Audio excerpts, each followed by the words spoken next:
We have reviewed nearly every Quest 2 head strap in existence, and I'm on a mission to get through the last of them. Rumbloo, Oculus Quest 2 head strap with this very weird looking low thing here. Let's see what it's like.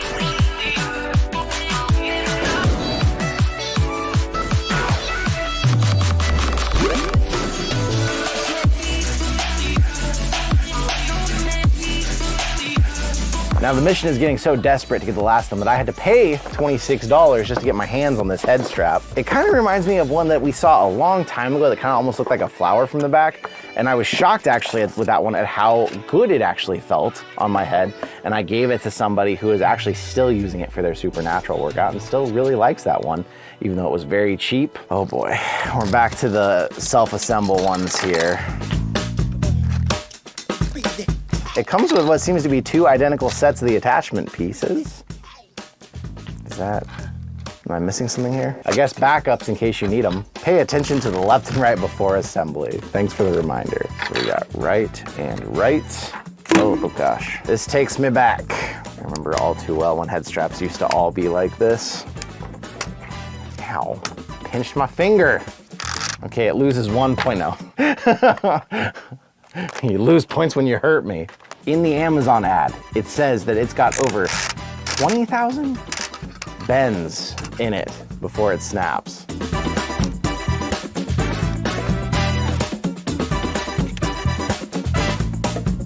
Okay, it at least survived the initial stress test, so I feel good about at least some durability here. I really think this is actually pretty close to a redesign of the one I was talking about earlier, because I remember it weirdly had this same pattern on here. It's got a little spot on the top tab that does not have any Velcro, so that it's real easy to slide it through there and get it on. Small attention to detail that you wouldn't expect with something this cheap. Snap-on wasn't terribly difficult.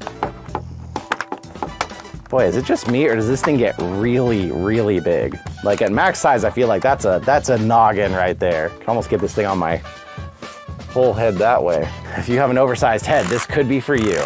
Gear is definitely cheap.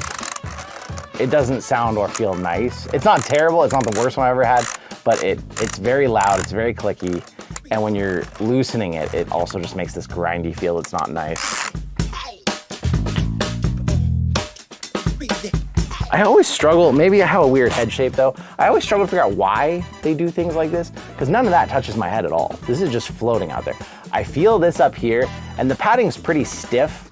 You don't feel it like mushing or conforming to your head. It kind of feels like there's a couple pressure spots back here, but even if I drop it like as low as I can, this part still isn't really putting any pressure. It's not really touching me in the back. It's just kind of there, but then if I look way up, it is weird. It's like pushing into the back of my neck. You're not looking up this hard in too many VR games, but if you're trying to like admire the sky or something, that feels weird. I don't like that. It does do a decent job of counterbalancing.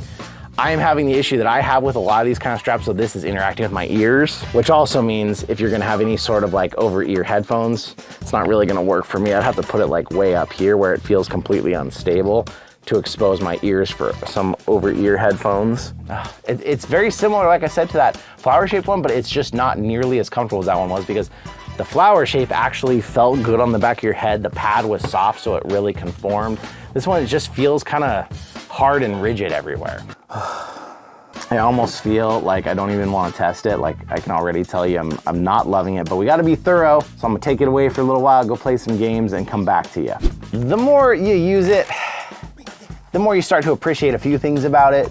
It's very lightweight, which is kind of nice. You notice that it's not weighing you down at all.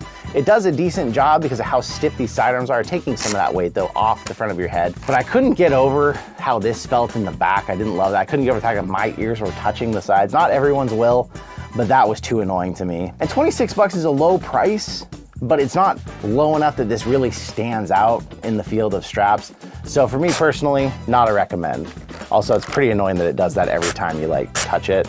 Makes that horrible sound and squeezes in. It's not a horrible strap. If you got one and over the stock strap, you'd probably be like, oh, this is a great improvement. But at this point, with how many straps have come out and how many are really good, there's no point in recommending this one at all. Rumbloo, that's one down and a few more to go, and we may have actually caught up with all the head straps on the market. What do you think out there? What head strap are you rocking these days? The market has come a long ways, and I think most people between Bobo VR or Kiwi have found something they really like and really want to stick with. And so a lot of these cheap ones probably aren't as necessary or as helpful as they used to be. But I'd love to know out there if you've been using something like this for a long time and you're happy with it. Let me know in the comments. But I want to say thank you so much for coming out, and I will see you in another reality. You almost killed my cat, bro. I was watching I thought she'd be like, but she was just like, right back to grooming.